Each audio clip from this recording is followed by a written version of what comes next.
कई वर्षों से भारत की सनातन संस्कृति और संस्कृत के विकास के लिए महंत रोहित शास्त्री जी ने उनके संस्थान में अप्रतिम साधना की है। समर्पित भाव से इन्होंने जम्मू कश्मीर में शांति, सौहार्द और सांस्कृतिक संपन्नता के लिए कार्य किया है। हमारी प्राचीन सभ्यता सांस्कृतिक, बौद्धिक, वैज्ञानिक और धार्मिक विरासत ने वर्षों से पूरे विश्व को प्रभावित किया है।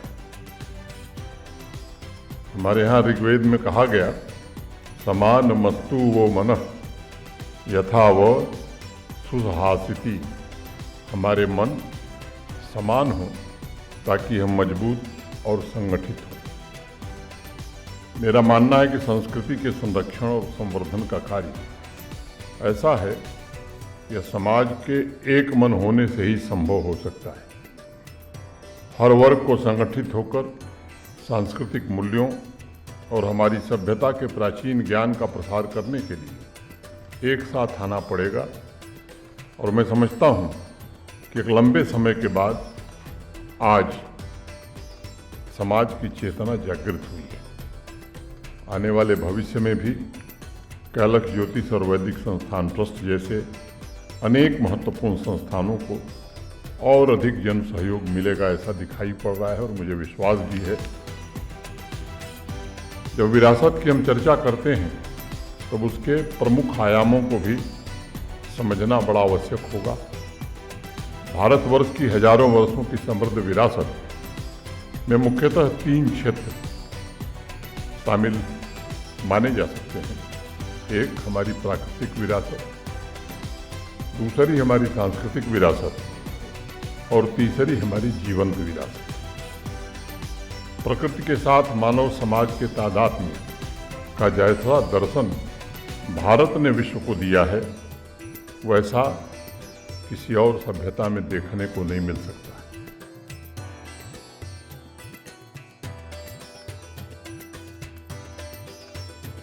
हमारी संस्कृति में प्रार्थना भी की गई है कि पहाड़ों, पेड़ पौधों, वनस्पतियों से संपन्न यह धरती समस्त मानवता और उसकी संपूर्ण विविधता का पोषण करे और उसके विकास में सहायक बनकर समाज को समृद्धि के रास्ते पर ले जाए। प्राकृतिक विरासतों के प्रति यह हमारा दर्शन रहा है और इसलिए हमारे पूर्वजों ने सैद्धांतिक और व्यवहारिक दोनों ही रूपों से विविधता का पोषण किया, प्रकृति के साथ सामंजस्य स्थापित किया। संसार में सिर्फ भारतवर्ष एकमात्र ऐसा देश है जिसने बचपन से नई पीढ़ी को सिखाया है कि धरती हमारी माता है। पवस्य भूर्मि पुत्रः अहम पृथिव्या। और उस माता से हमने सदैव यही कामना की है कि वह हमारे जीवन के लिए आवश्यक वस्तुएं प्रदान करे और हमारा पालन पोषण करे। ऐसा संस्कार विश्व के किसी और देश में देखने को नहीं मिल सकता। हजारों वर्षों से धरती माता हमारी सेवा कर रही है। अब आवश्यकता इस बात की है कि हम मिलकर धरती माता की सेवा करेंगे। मित्रों, दूसरा क्षेत्र हमारी सांस्कृतिक विरासत का है।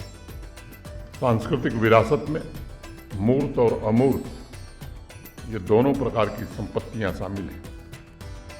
इसमें सबसे ऊपर हमारी परंपराएं, हमारे रीति रिवाज, हमारे जीवन मूल्य, हमारे ऐतिहासिक स्थल और आध्यात्मिक ऊर्जा स्थल भी इसमें शामिल है।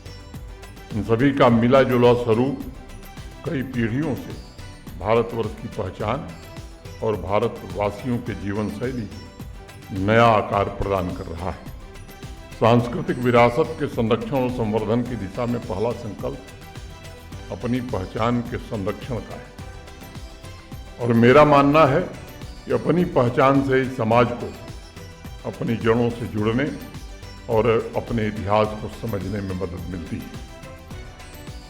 आप कह सकते हैं पूरे विश्व का यह एक अद्वितीय इलाका है जहाँ साइंस और संस्कार दोनों ने एक साथ तरक्की की, जहाँ स्वयं को जानने की यात्रा भी उतनी ही पवित्र मानी गई जितनी अज्ञात साइंस के विभिन्न पहलुओं की यात्रा है।